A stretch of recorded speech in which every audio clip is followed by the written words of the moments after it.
In the early 1960s, at the height of the Cold War, the Yale Russian Chorus came to Moscow to break the ice between the Soviet Union and the United States.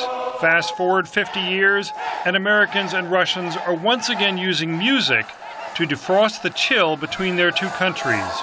Here is Mikhail Prokhorov, a leading Russian businessman and opposition politician. He owns the New York basketball team, the Brooklyn Nets.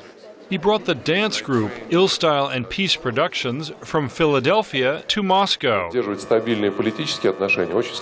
is very difficult to maintain stable political relations. That's why I believe that culture, art, and sport are the areas on which we should concentrate deeply and do everything so that mutual trust and good relations between our people continue to develop.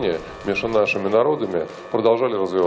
American hip-hop group performs in Moscow and Siberia in late April as part of Transcultural Express, an exchange supported by the Mikhail Prokhorov Fund. A major cultural exchange between our countries will force our politicians to listen to one another better. When people communicate directly, their general interests regarding culture, literature, and fine art allows for the strengthening of relations. Karen Hopkins, president of the Brooklyn Academy of Music, helped arrange the Russia tour. I think that the Ill Style troupe is going to be a huge success in Russia. They're so talented, they're so young, they're so athletic, they're so urban, they're so American.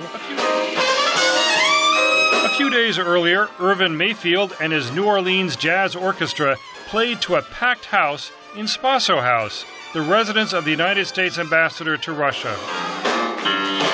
U.S. Embassy Public Affairs Counselor Jeffrey Sexton says of the role of music. It's played an important role because the political relationship's always been difficult and was particularly difficult during Cold War times. The United States government has traditionally invested a lot of money in cultural diplomacy in Russia.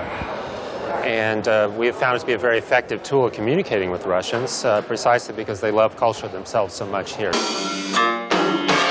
Indeed, the New Orleans Jazz Orchestra played in the same Spaso House ballroom where the Yale Russian Chorus enchanted Soviet audiences half a century ago.